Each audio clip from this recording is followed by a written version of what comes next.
Hated it.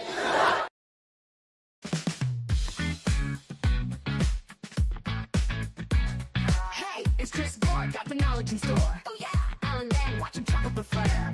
Movie and TV show reviews what you need. Film threads on firework, planting the seeds. Film thread, we keep it real. Dive into the stories, you know the deal.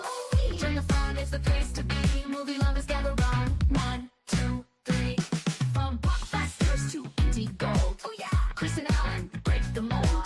Pop your corn, turn down the lights. Get ready to groove through movie nights. Film thread, we keep it real. Dive into the stories, you know the deal. Turn the fun, Welcome, everyone. Happy Tuesday. That's right. It's Tuesday, and today is the day we can talk about the Fantastic Four. That's right. Alan and I were at a screening last night. The embargo has dropped. We'll be reviewing the film on this show live. Before that, we're going to look at some clips. We're going to do some news, and then we'll get right to the review. So let's get going. Get ready. It's time for Hollywood on the Rocks. Let's go. Let's go.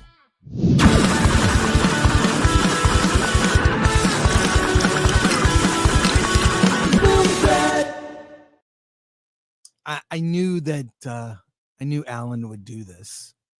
I knew he would do this.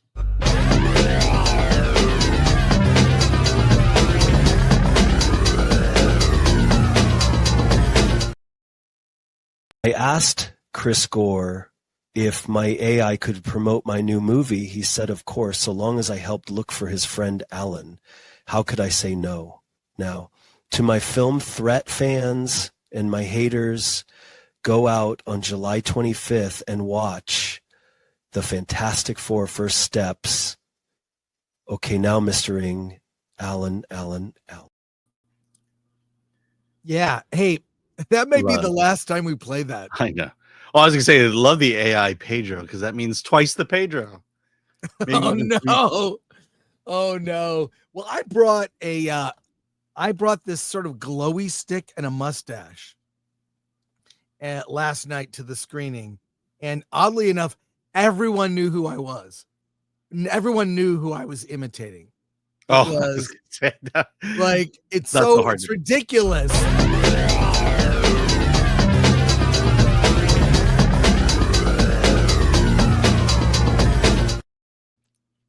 What was the tongue thing you were doing? Well, you were supposed to be licking it. No, look. No one was. You're the one holding it. You're the one licking it. Look, no one was licking anything. I want to make that clear. That's not that. We leave it to Pedro. Leave it to the professionals. But let's see who's here before we get into the news. And I'll wait. Yes, let's see who's here. And we got some soups that dropped hot. Let's go. Yes, Zero Redux became a YouTube member. Thank you. And I'm posting things for members only videos. I have a video going up tomorrow. I was invited to intro a screening of the 1994 Roger Corman Fantastic Four. I can't attend because I'll be at Comic-Con, but I recorded a special intro that's like 5 minutes, and I'm posting it for members only. Where's the screener? The screening. It's in Santa Monica. I Okay. can't make it. I can't make it. Press M to start for 5. I made a video showing all the Comic-Con prep around the city. Check it out on my YouTube channel. It goes live at 12 p.m. Pacific. Press M to start 90. Look for that. Yeah, the town goes nuts. It just transforms during Comic-Con. Well, there was a time you couldn't buy badges or because they were all sold out, but there's so much stuff to do outside of the convention. You don't need a badge. You don't need a Exactly. badge. Yeah. Andrew Cram for 50. Hello, Chris and Alan. Excited to hear your thoughts. Well, thank you, Andrew Cram. Super, super generous. Long-time supporter. Thank you. We appreciate you. Thank you.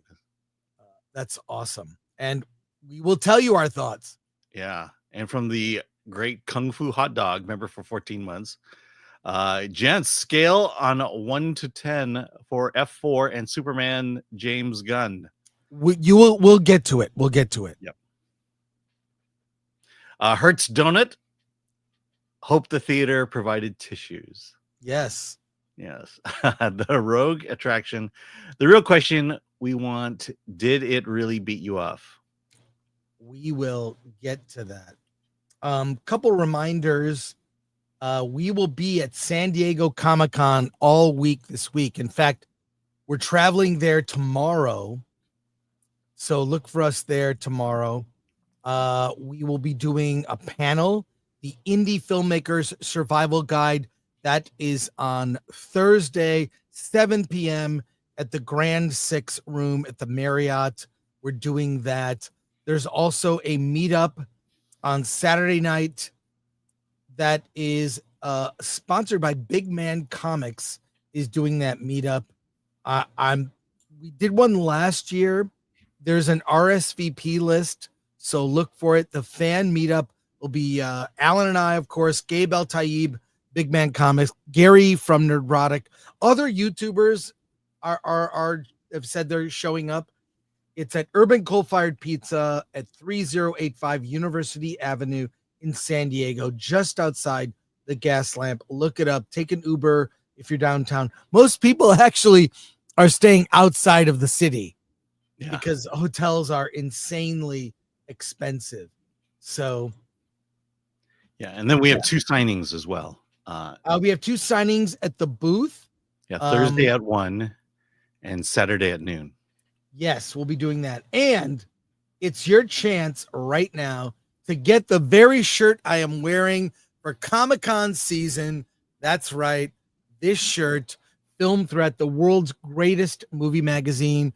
For a limited time, we have our Comic-Con season collection with Superman, Fantastic Four, Batman inspired shirts, all kinds of nerd wear.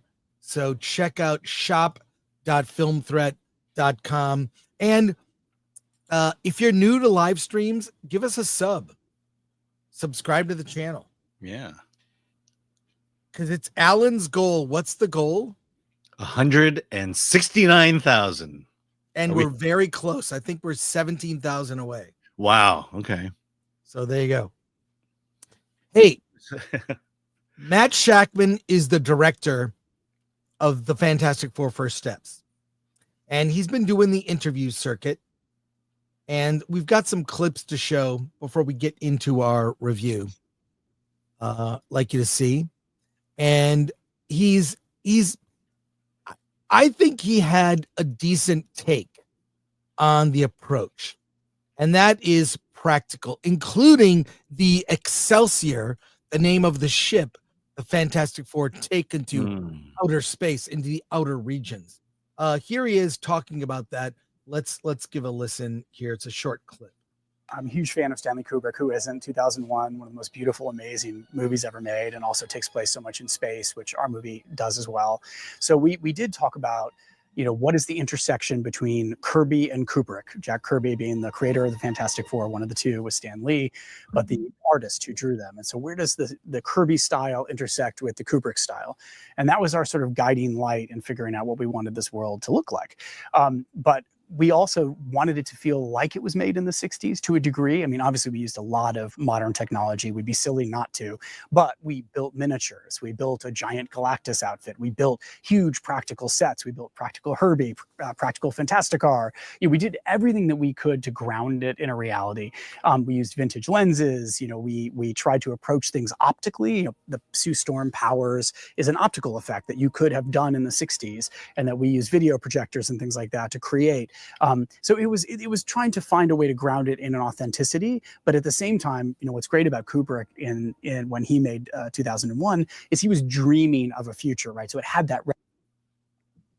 Yeah, so that's a good short clip that gives his philosophy. I will say that when we get into the review, the look of the film, I think everyone agreed, is amazing. The, sort of future Tomorrowland 60s optimistic vision, like that worked. Sci-fi Mad Men, basically. sci-fi madmen. Yeah, that's a good way to put it. And I think it's the best special effects in a Marvel movie we've seen in a while. At least from, maybe you don't 100% agree. No, I look, they had a vision. It's different, and for me, it worked. So here we go. A lot of other clips here. This is Matt Shakman on his vision, his version of the Fantastic Four. So we've seen, God, how many Fantastic Fours? 1994. You've got the two Rise of Silver Surfer. Is that the one? And the one before it. Then you have the Miles Teller version. So is that 4? 5. Well, there've been 3, so this is the 4th. Well, and Roger Corman. And the Roger Corman, the cast from that does a cameo. They're reporters in like a scene, sort of they're just there. They're in a montage. Great. They're reporters, yeah. Yeah, they were on the blue carpet at the premiere. That was a cool thing. Full circle. I'm sure there's got to be a way for them to legally release it. I do have a Blu-ray of it, and you can watch the documentary Doomed on Amazon. Here's Matt Shakman on his version of this is the 4th incarnation of the Fantastic. It's the 5th. It's the 5th. Well, the incarnation, not movie, not the 4th movie, but incarnation. Oh, okay. Yes. Okay. Yeah. Got it. So here we go. Now, the Fantastic Four have historically had a difficult time, in live action. And I want to know, what do you think previous adaptations struggled with that and what was most important for you to sort of capture to separate yourself and make yourself different? Well, I was thinking mostly about the comic books. I was thinking less about the live action adaptations. There are many people huge fans of those and feel very fondly about them and never want to say anything about them negatively. I enjoyed them when they came out, watching them. It's just that I personally am a big comic book fan, a big fan of Kirby and Lee. And when I was thinking about how to build this movie, I was looking back at that first initial run. This was a bold experiment to center a superhero team around a real family. And they succeeded because they're relatable. They're like us. So I was thinking, how do I take from the comics what I love so much, but also bring my own personal experience to it? Like, I'm a husband, I'm a father. The most fantastic thing that's ever happened to me is my baby being born, and this is about a journey into the fantastic. And it's about meeting Galactus and going into space, but it's also that journey into the unknown of raising a small child. And those are both equally fantastic. I love that so much. And I mean, look, he's a fan of the comics. It does show, especially in the sort of cosmic Kirby inspired visuals. And I've got a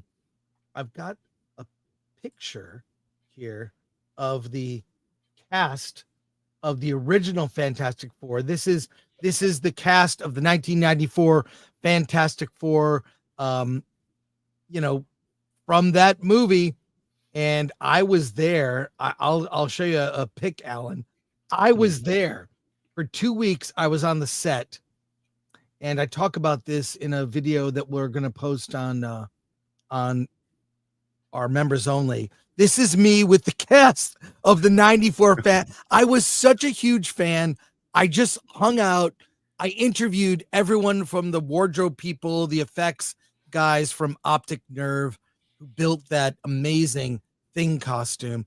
I was so pumped. It was the first time. I'd been on other film sets before, but this was a movie that, based on a comic that freaking changed my life.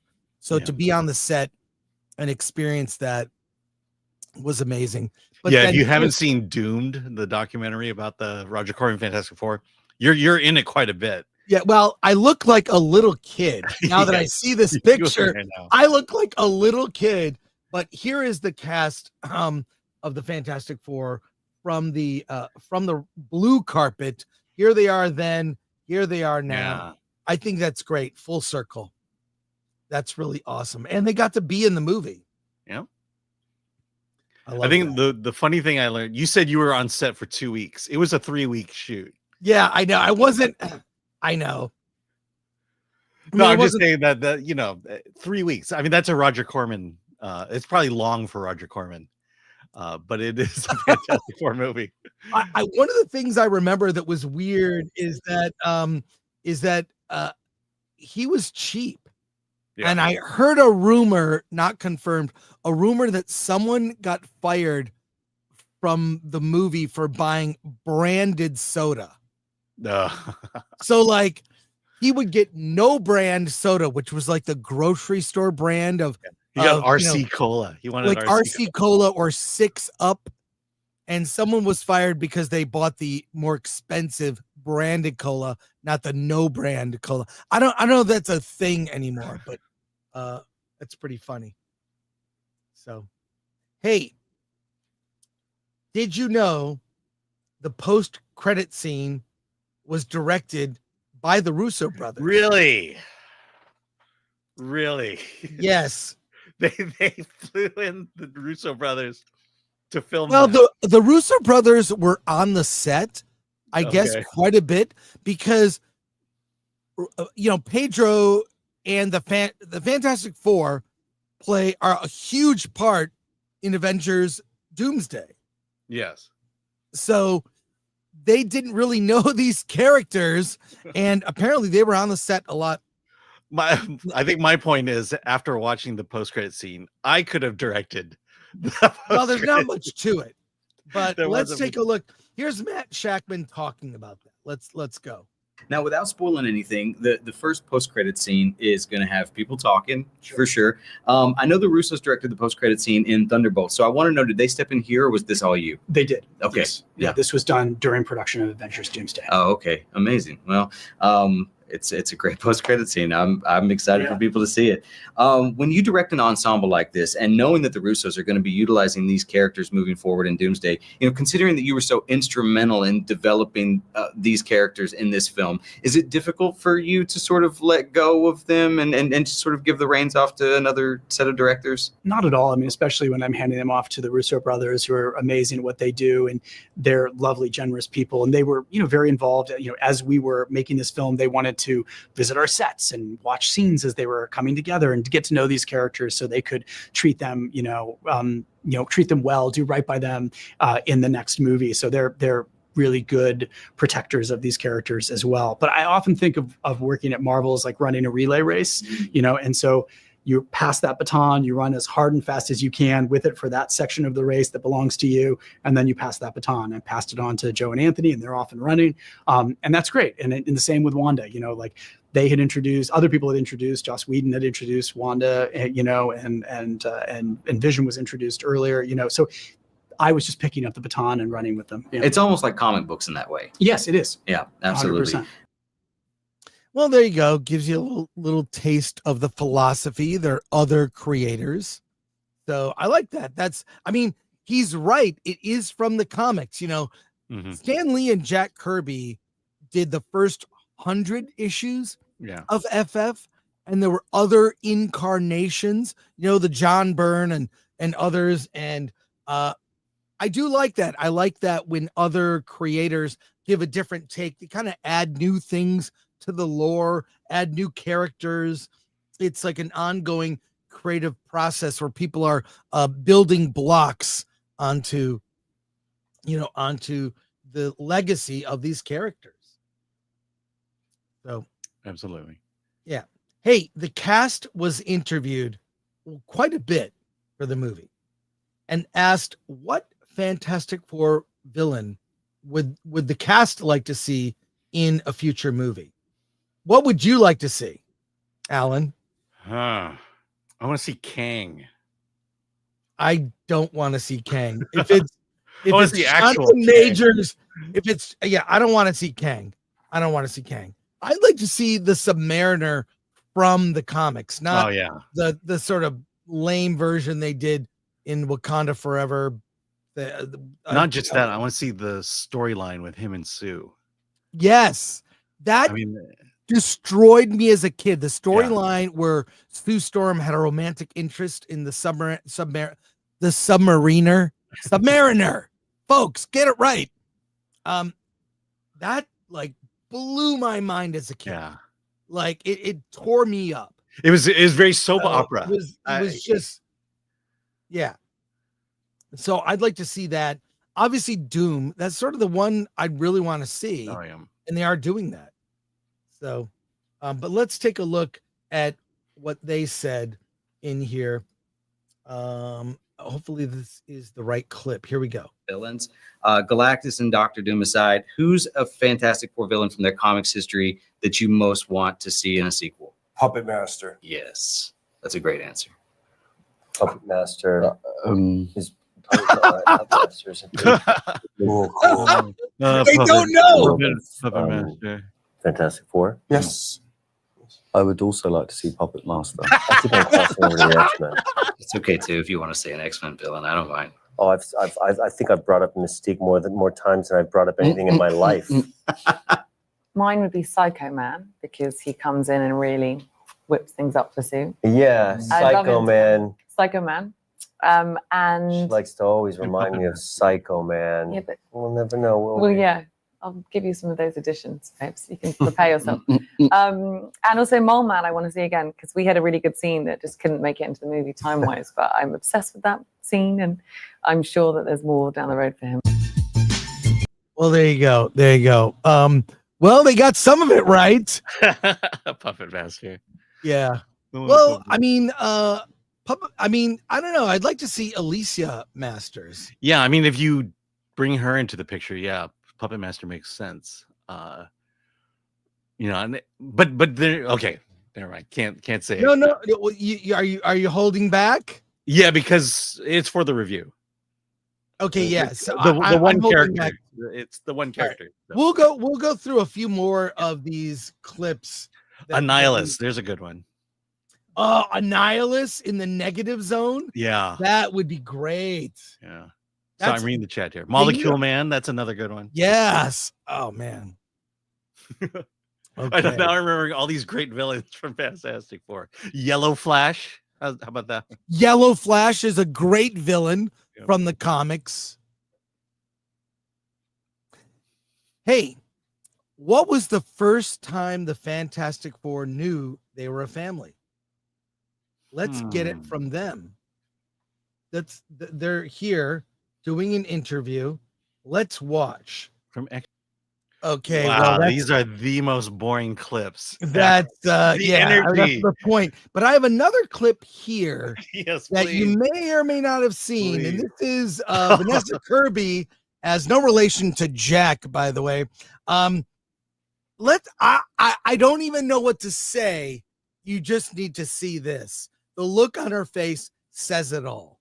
But jumping right into you, Vanessa, you've kind of become a social media icon for your force-filled, snatched, cunty fierceness face. Oh God. How did you come about to I don't go know if into that's that a good force thing. field? It's a good thing. It's a Is good it? thing. Oh It's a my good God. Cunty thing. face is good, babe. What's that from? Sunglasses, maybe. Cunty face just means fierce, Does it mean like fabulous, Does it? beautiful, strong. Strong, It's good. It's good. okay? independent. Promise.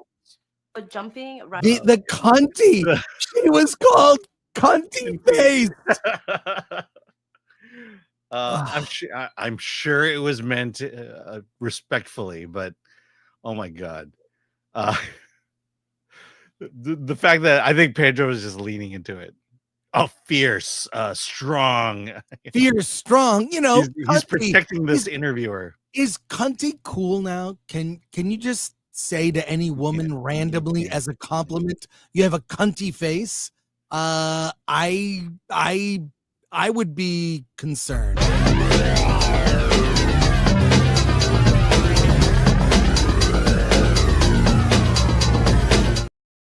Yeah, cunty. That's right. That's exactly right. That's exactly right. Hey, let's go to comments and then we'll get right into our review. So let's go. All right, Jennifer McMahon, Hawaii 78 for $9.99. I want Annihilus because if you've ever read Jonathan Hickman, you know what happens. Yes, and thank you so much, Andrew Cram, again with a super generous 50. Oh, wow. Hello, Chris and Alan. Excited to hear your thoughts. You will We get expecting- them. Okay. Yeah, we're getting repeats of people. Hey, Yeah, Jennifer McMahon, Hawaii. Thanks. 499. I always liked it in the comics when the Fantastic Four met Jack Kirby. That was sweet. Yeah. Do you remember the assistant editors month? Sons and Shadows cast. Maybe the Russo brothers should read the source material. Oh, that would be nice. Yeah. Garth Knight returns. Still a shame that Alan hasn't had an opportunity to play the Mandarin in the MCU. His time is now. Aso. Oh, yeah. Well, Alan, there's some breaking news here before we get to our review. The Rotten Tomatoes score has dropped. The embargo was 9 a.m. with 67 reviews on Rotten Tomatoes, 88%. The Fantastic Four First Steps, 60 says, let's see, verified. We don't have audience. Top critics, nothing yet. All critics, it's 88%. I'm going to refresh because I think this is going to I think these are the critics who submitted themselves. Yeah, but it currently stands, it was 85% when I first put it up, refreshing 88%. We will see where that changes, but guess what? Your review is on the front page of filmthreat.com right now. Look at that. Go see, there's Pedro, and you're able to see your review.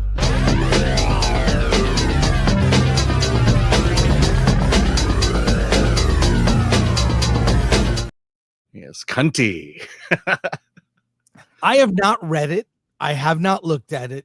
Yes. But we've talked about it. So we talked about it last night. But look, I did the live stream last night because we said we'd do one. We kind of reacted to what other people were saying. Nothing. There was nothing. Everyone says the same crap every time. It's great. It's great. They flood social media with positive reactions, and then the real reviews drop. Mm-hmm. And now, Alan, it's time. Let's review the Fantastic Four First Steps. This is a big one for me because, and by the way, this will be spoiler free. We will not talk about the second half of the movie. We'll do that in a spoiler review Friday once the movie is out, and you can participate in the conversation because you will have seen it or you have chosen to not care about spoilers. I will say most of what's on Reddit is pretty accurate. Most. So there you go. Can I read my first paragraph of the review as part of explaining the plot? Please, okay, let's do it. We'll get into it. This is the plot, or at least the first part of the plot. The Fantastic Four First Steps opens with our heroes at home. Sue Storm is on the can staring at a pregnancy test. Reed Richards enters, focused on finding iodine.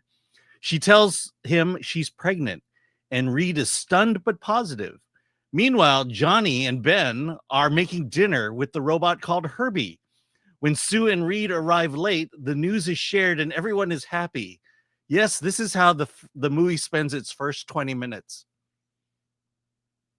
Well, that's true. That is true. But the main thing is, where does this rank with Marvel and everything going on with the superhero genre? And here's what I'll say off the top. I like this movie better than Superman. It's more focused on a smaller group of characters. It has a singular big threat. And the way that Marvel has handled comedy has really actually hurt Marvel films, because the events, there is humor in this film, but it is character driven humor, not driven by the events.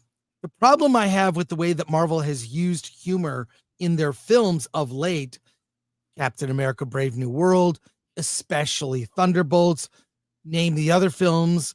Honestly, everything since Endgame. Yeah, everything since Endgame has been quippy joke, nothing matters.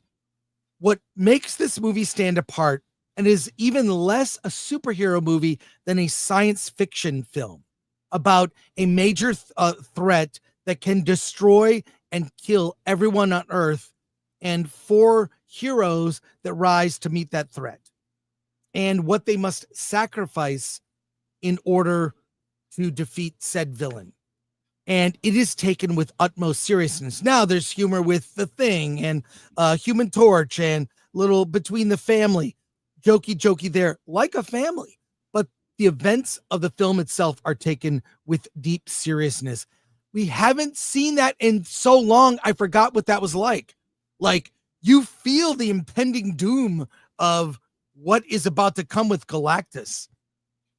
And there are action sequences here that where there are stakes and there's not a joke here at all. Mhm. You know, it's really taken with the level of seriousness. And we also saw, this is no spoiler, no surprise. It's in, everything.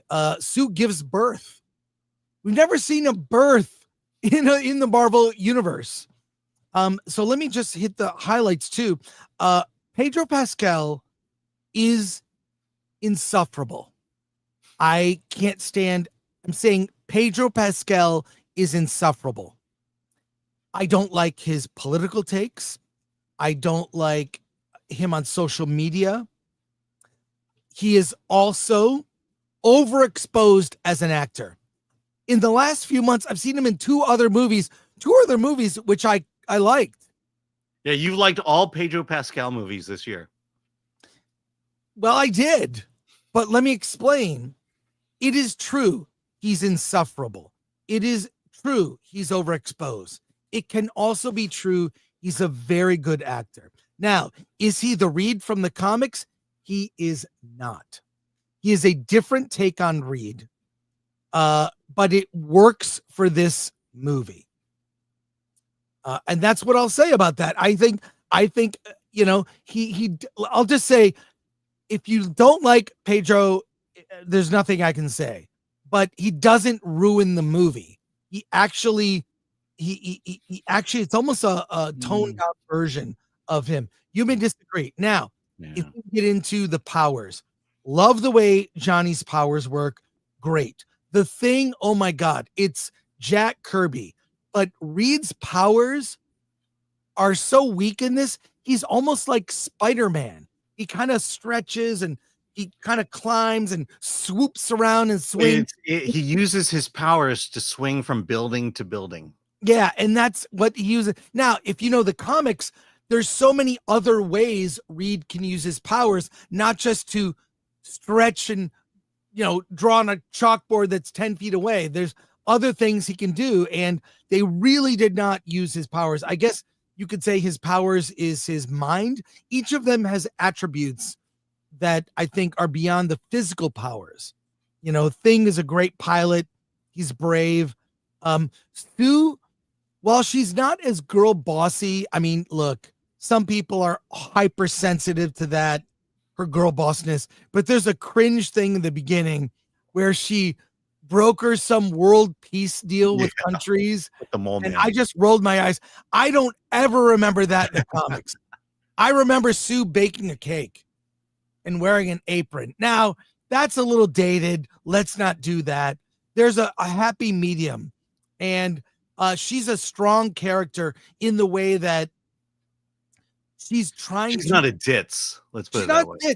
And she's trying to protect her child. I feel like her girl bossness, whatever you can say, actually comes from a place that we understand, because any good mother, you try to do anything to their child, a good mother, you have awoken a beast. And that's what Sue is for the movie. Is she really is, her strength comes from her being protective of her child, of Franklin, who we see born in the movie in a way that I thought it was going to get, they did it in a clean way you would do in a movie that's tasteful, but it's the first birth of a child in the Marvel universe. The other thing I'll point out is Reed and Sue have a good relationship. Mhm. They're They're love definitely each- in love. They're but Reed has the Reed as portrayed by Pedro has the same flaw that Reed had in the comics. He's less a leader in this, but more of a distracted nerd that cares about the parts and this thing and this machine, whatever. He's so distracted with science and his And what saving the he's supposed world. to do and saving the world that he's not the best husband. That's from the comics too. I recall that. It's like in the comics he's so obsessed with solving the problem, he doesn't see the family in front of him. And I got to say, Ben Grimm, so good. Actually, the voice didn't bug me. Once you get used to it, it's actually good. Ibn Masbakarok's voice is good in the film. And the way the sound effects of the thing moving or walking, it's always it's like someone 2,000 pounds walking next to you. So I got to say, all the actors really, they did a good job. They didn't phone it in. You really buy them. And Reed, while I don't think he's the leader that I come to expect out of the 60s cartoons and the Kirby Lee run of comics, he's a take on the character that is not what we remember, but works. Especially the obsessed scientist. Other things praiseworthy are the look of the film. I thought was great. The score is so many of the Marvel scores are generic. The score for the film by Michael Giacchino is actually on Spotify now. I listened to the score before seeing the movie. Galactus score is great. It's phenomenal. It works. All I could say is they put a lot of love and effort into this that was not put into Captain America and Thunderbolts. Mhm. They cared more about this movie, from the score to the effects, which I think are the best we've seen in a Marvel movie In a very long time. Yeah, probably since Endgame and Infinity War. These are the best effects. They just are. A lot of the effects are practical. The ship, which I love that it's named the Excelsior, is practical ship that they built. And this isn't really a spoiler, but at the end of the credits, there's a tribute to Jack Kirby that is amazing. That bookends with the beginning of the film. The fact that they paid tribute to the 94 cast in the movie as cameos, as reporters, the Jack Kirby love, the cosmic stuff, which we won't get into because that's spoilery. It just looks like Kirby was there drawing it. The look of Galactus, which we've seen glimpses. When you see him, he's a terrifying villain. Marvel has always had a villain problem, right?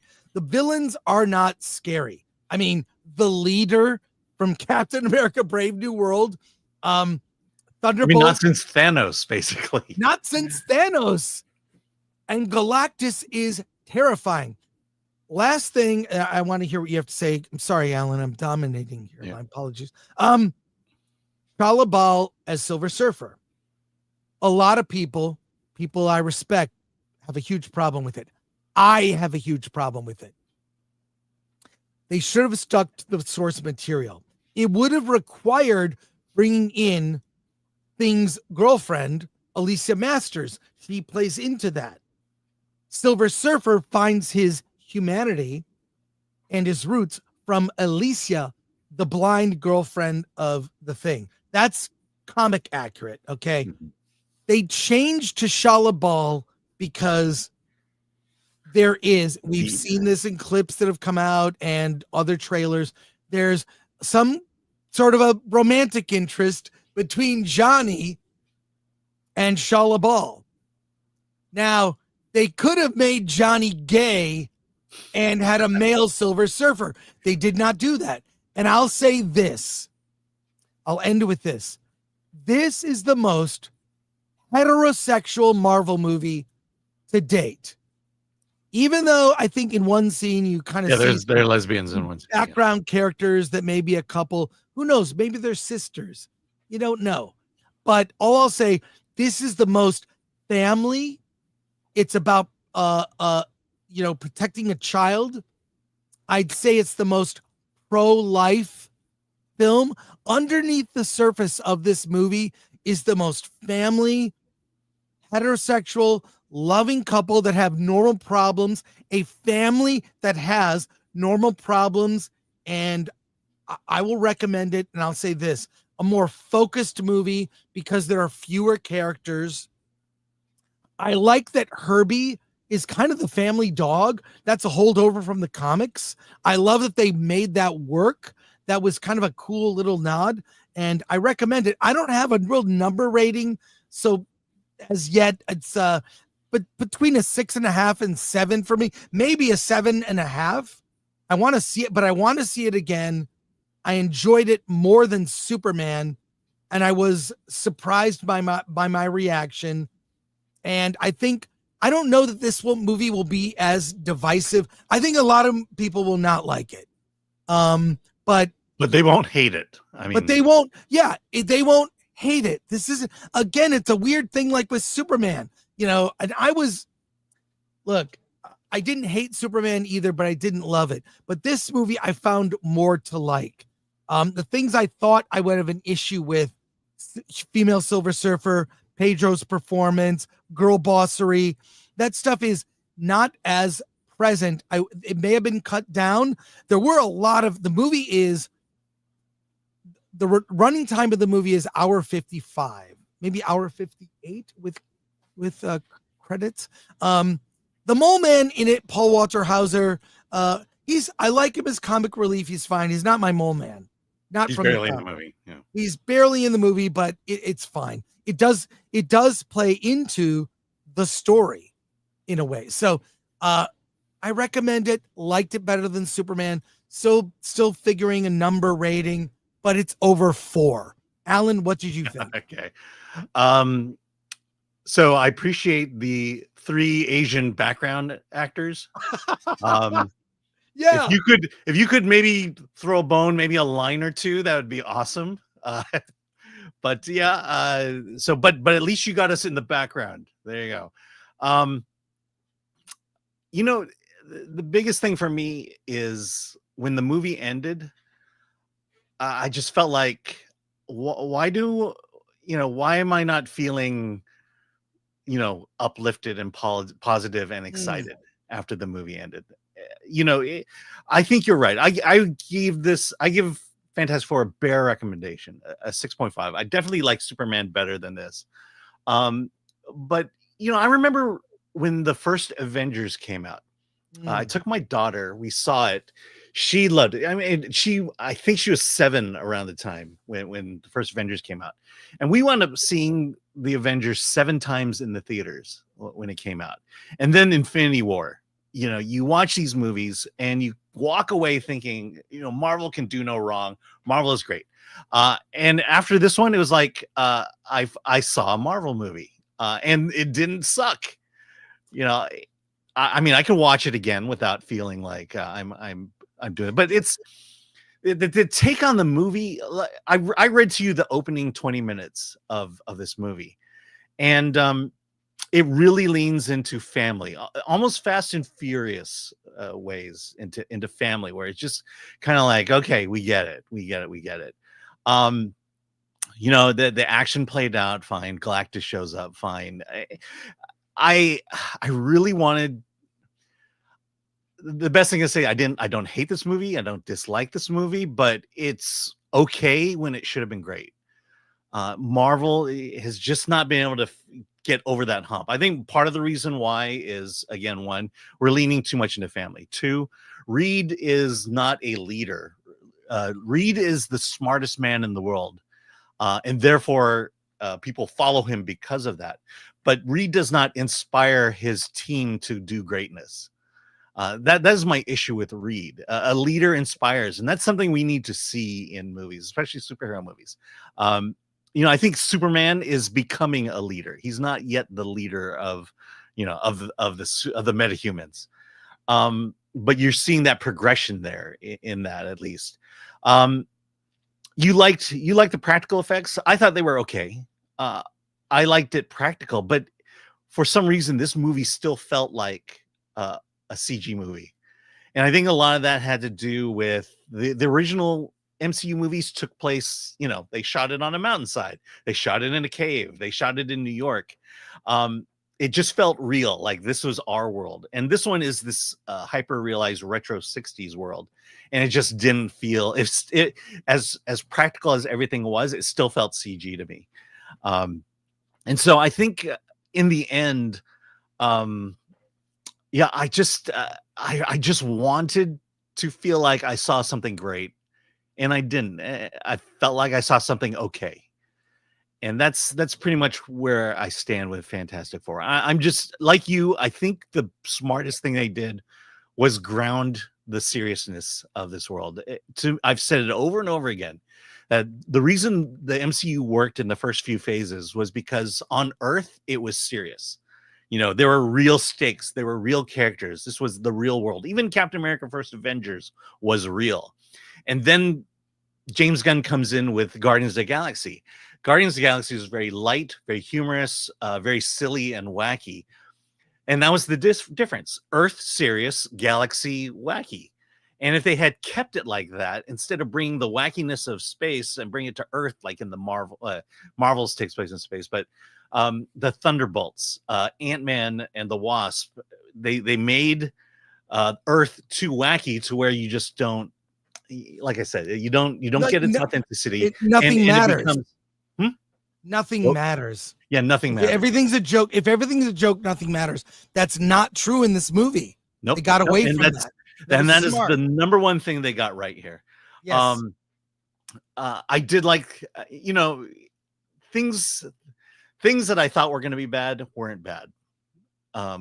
But again, I wanted them to be great. And is that so much to ask Well, for? I hear what you're saying. It didn't have that like triumphant where you're like, yes. Yeah. Well, let me before you But go, I had- let me just make this comment. To me, having just seen the 1994 Fantastic Four, to me, the amount of superheroism is the same. And the quality of the story is the same. This felt like a issue of the comic book.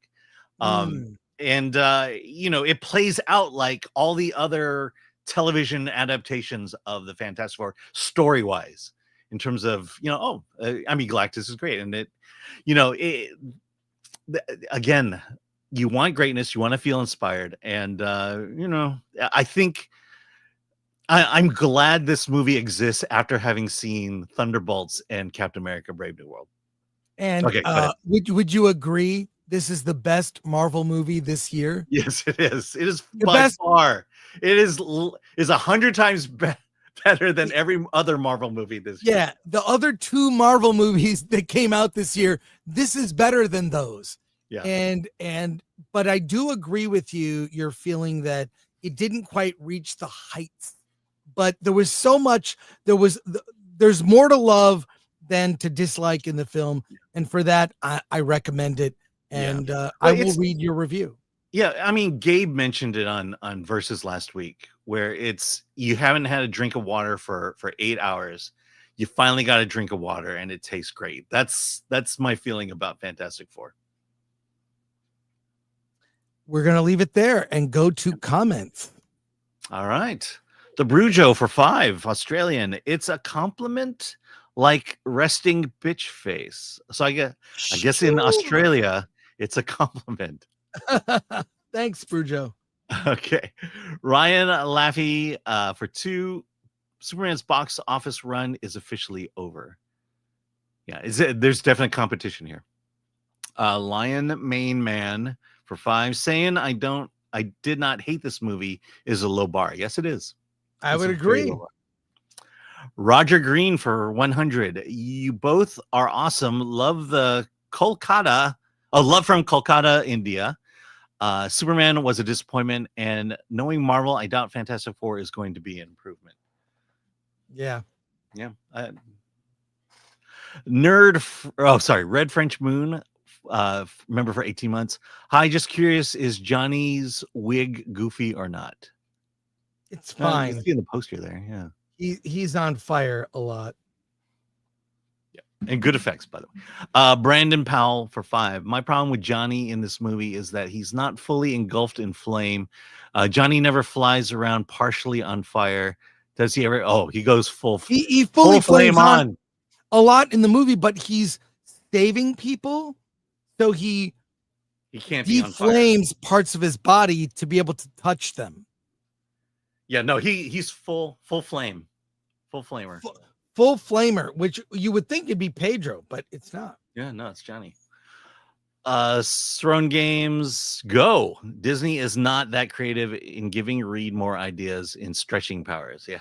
I feel The like iconic parachute, Reed Richards parachute. Like a parachute, or he stretches around Ben Grimm to tie him up to not beat up Johnny. Like he forms into a ball to bounce off things. Yeah.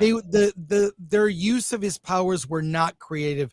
I hope they do that more in a future, like in Doomsday and in the next one, whatever it is. Secret Wars. Brandon Powell. One of my problems with Johnny in this movie is that he's not fully engulfed in flames. Yeah. Johnny never flies. Sorry. Yeah. Sorry about that. No, I think it's the same comment, basically. Mira Tunatar. How is Galactus compared to Thanos?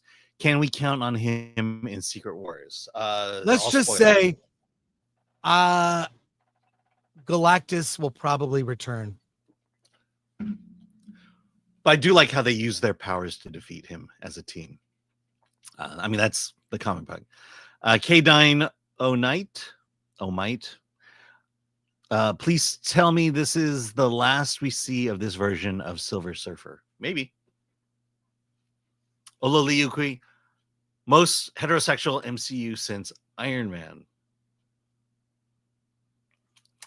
Garth returns. Alan will not share the same opinion. He did not see himself on screen. The theater was out of pizza. Dogs and cats sing together. Mass hysteria. Just a terrible experience overall. Yeah. True. That's pretty much what happened last night. Bill S. Preston Esquire, 69. It's funny how folks complain about not accepting a mid-Superman as an improvement over what came before. But a mid-Fantastic Four is the best this year, and that's great. Yeah, exactly. Well, the best Marvel movie this year. Yeah. Carlos Fredo Lopez, I think.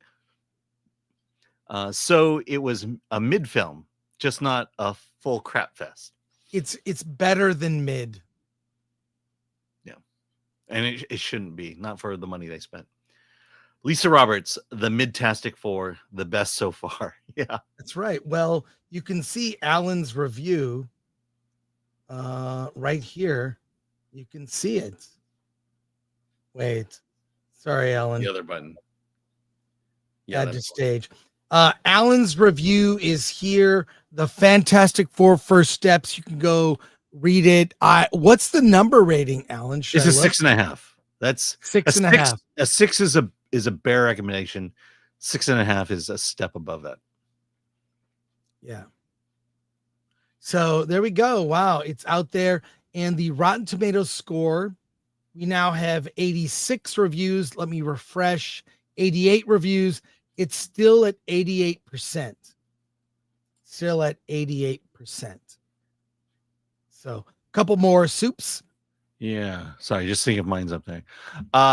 HR Star 24 for 2. Do we get a decent setup for Avengers Doomsday? We'll talk about that Friday. Yeah. Adrian Curry Road for 10. Hey, the matriarchy. Thank you, Adrian. Appreciate that. No, I think again, Sue's girl bossery, whatever you could say, all comes from I'm protecting my child. That's her whole motivation. She's not trying to take over or diminish the men. She is trying to protect her kid. That's where it comes from. Yeah, so she's not saving all the men in this. She's not, but I will tell you, Gary has thoughts about this. Yeah, well, I mean, everyone will have thoughts. Yeah. Everyone will have a lot of thoughts. I'm just saying Gary has specific thoughts about this very issue. I say look at other reviews. Hmm? Look at other reviews. Hey, Alan, we've got a lot more FF news to go over. F and F. F and F.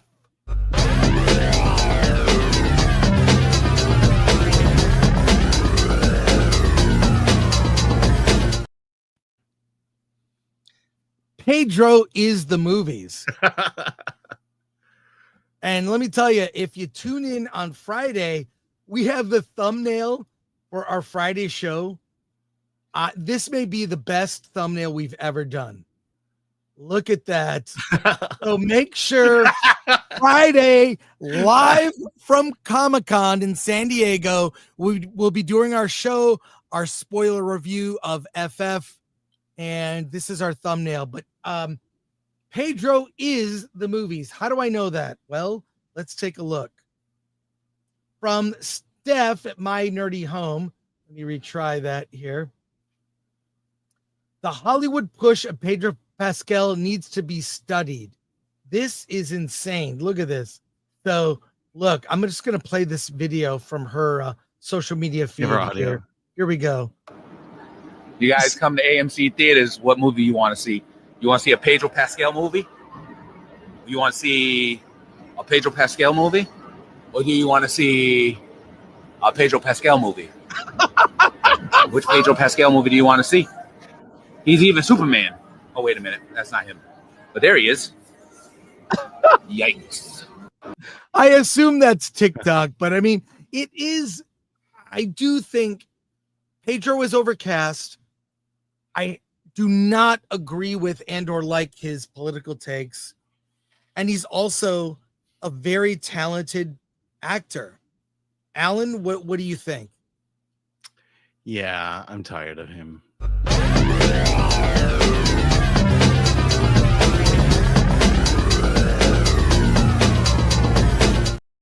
And we forget he had a TV show earlier this year too. Yeah, The Last of Us. Yeah. How many episodes did he get? And even in the second season of the show, they were so tired of him, they got rid of him. Yeah. Well, guess what? It doesn't stop there. Yay. The Fantastic Four are coming to Disneyland. So the whole family are now, they have characters that you can meet at Disneyland and talk to, whatever, and interact with, get photos with. And here's a promo for the Fantastic Four coming to Tomorrowland at Disneyland. I assume all the Disney parks, but let's take a look at this promo.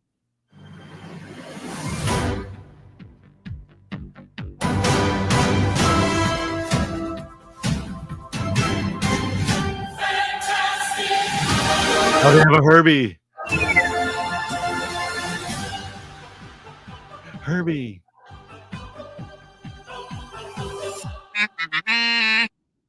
I like the Thing costume. By the way, do you remember when mustaches were forbidden for Disney passengers? Ironically, Walt Disney had a mustache, but if you worked at Disneyland, you could not have facial hair. Yeah. And I'm sure you could not have tattoos. Now, modernity has everyone's just whatever. Are allowed now. You can dress in drag and work at Disneyland. That's true. That is true. Yeah, but there are a lot of tie-ins for the Fantastic Four. So many. And a lot of Disney park tie-ins. I mean, too many. First, let me show you already. I think for a Marvel movie, this is the most tie-ins for any Marvel film that I can even remember. This is a pop-up of a Fantastic Four First Steps bar in Tokyo that a friend of mine sent me. I mean, that's crazy. That's crazy that they're doing that. Here's, I'll show some other stuff I've got here. There is a drink. You can get a cup with the image of the Mr. Fantastic Pedro. There's a cup that you can drink out of Would Yeah. you drink of that cup, Alan? Oh yeah. I mean, look how excited he is about you sipping out of his straw. Yes. And there's even, look, I have here Cinnamon Toast Crunch. I've got it. I did buy the pizza. I got the Viewmaster Viewer. This was given to us at the screening. Yeah. That That was pretty cool. That's kind of cool. It's just I have to do a major rehaul. Yeah, you do. I'm in trouble. I am really in trouble here. But I'll share a few more No things. wonder you here. can get in and out of there. Yeah. Well, if you're a longtime reader of Film Threat, maybe you have this issue. Maybe you were at San Diego Comic-Con in 1994 or 93 when this issue of Film Threat was at Comic-Con, and you got a signed copy because the whole cast was there. Did you? I was not there. You were not there in 94 or 93. Yeah. But the number of tie-ins, I have a link to an article, but check this out. Pizza, cereal, Blue Moon milk. There are drinks at AMC theaters, Pop-Tarts. The cereals are Cocoa Puffs, Trix, Cinnamon Toast Crunch, Reese's Puffs, Lucky Charms, Cheerios, drinks, popcorn buckets. Are you going to get the popcorn bucket, Alan? We've been talking at home here, and if I can get it, I will buy it. Can you get two? Yes, but you'll need to pay me back right away. Well, I'll pay you back. But here's an article here about all the park tie-ins. But do you remember them pushing a Marvel movie this big? I don't. But look, from Disneyland, WDWNT, Disneyland News Today, there is a Mr. Fantastic straw. What A is that? Is a clobbering. sipper. Okay, the clobbering sipper is a cup. Yes. It's the thing hands as a cup. That's at Right. Disney parks only. So there you go. The clobbering sipper. It's sipping time. Look fantastic. Wearing the Fantastic Four clobbering sipper. Available July 24th in Tomorrowland at Avengers Campus. There you go.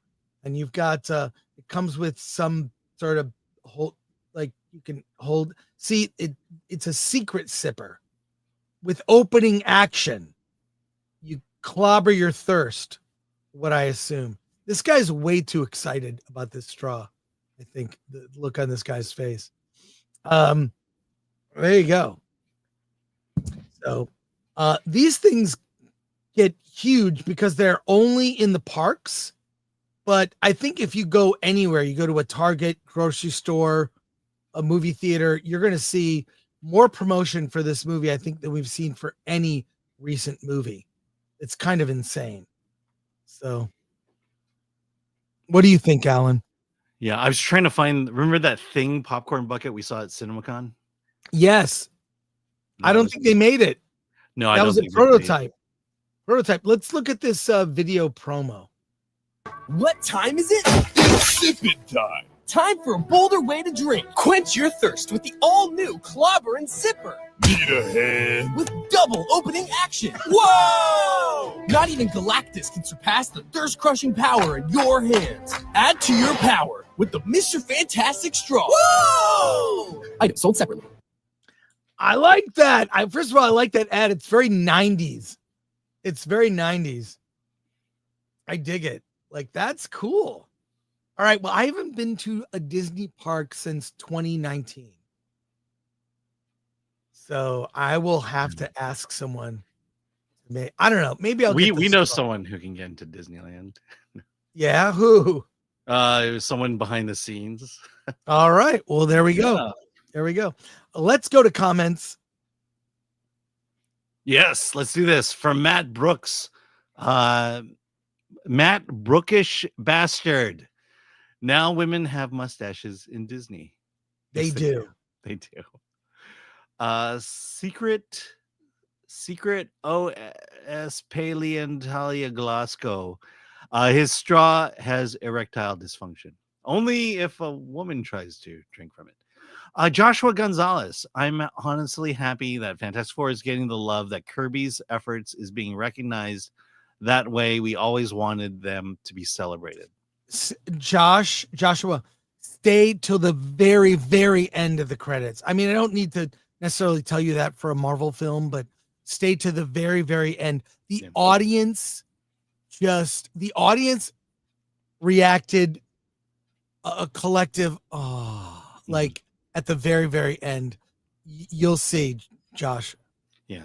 We can also test. They flew out a lot of people connected to the Fantastic Four comic book. Yeah. To the premiere last night.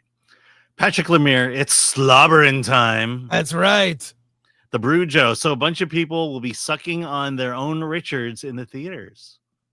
That's true. Yeah. That's true. So there you go. And just to let you know, San Diego Comic-Con is this week. Alan and I will be going live from the floor of Comic-Con on Thursday afternoon, time TBD. Thursday afternoon, we'll be live on the floor, ask us questions. Also on Saturday, live from the floor, probably end up at Gabe Al-Taib's booth for Big Man Comics. We're doing our normal live cast on Friday morning. We might start earlier. We'll see. We may do it earlier, but we'll be doing that. We'll do our spoiler review. We're also reviewing other movies. We'll have news and whatnot. So stick with us from Comic-Con and check out, of course, our panel. If you are there, come to our Indie Filmmakers Survival Guide panel. That's on Thursday, July 24th, 7 p.m. Check it out.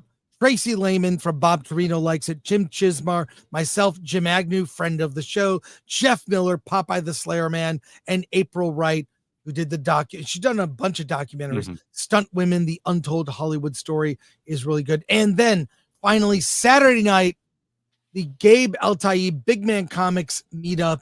That's happening. Cannot wait. That's going to be a lot of fun. So show up for that. It's at the what is that? Cold Fire Pizza? I got to make sure I get that right. The fan meetup. Gary from Neurotic, Gabe, Urban Coal Fired Pizza, 3085 University Avenue, for a fan meetup, 8 p.m. Saturday night. There are lots of parties you can't get into at Comic-Con.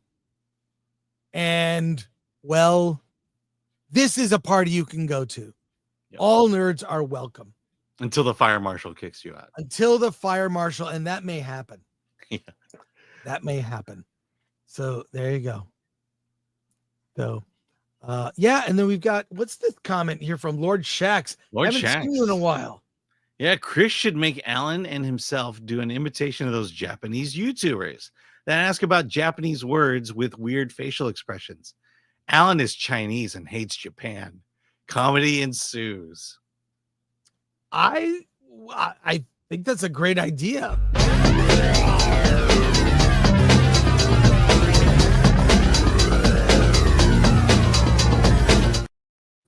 Yeah. Do you see what video people post when they want to tell everyone we're racist? Oh no. It's the land acknowledgement videos that they always post. Why?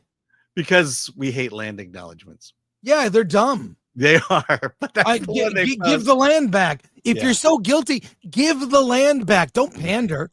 Give the land back. I despise land acknowledgements are pandering BS, and they come with nothing. It's to absolve guilt, not to do anything. It's the worst virtue signal. Yes. It's and the those worst. videos are the shorthand for Chris and Alan are racist. Well, I saw a big video, took clips of us and did a whole thing about a 45-minute video on of me, us, like a documentary. Wow. I haven't watched it yet, but they took a bunch of clips from the channel, made a 45. Maybe we should we should go through it. Like, well, all we're going to do is say, yeah, that's pretty much right. Yeah. Well, I no would surprise just say, here. Yeah. Why don't they just invite us on their show? I know. So whatever. All right. That wraps it up for us today. A short show today. We have to get ready for San Diego Comic-Con. And we'll get ready for that. We will be there tomorrow. Right? We're going there. And hope You to will see be. you. I'll be there Thursday. I will see you Thursday, Alan. Let's do our live walkthrough the con. Yeah. We'll do it. Want to thank everyone who sent in a super chat. Want to thank MK. I want to thank all the usuals. Lord Thoth, MK Solid. Got to thank Lori, Atomic Lori, Glenn Nuccio for doing that clip.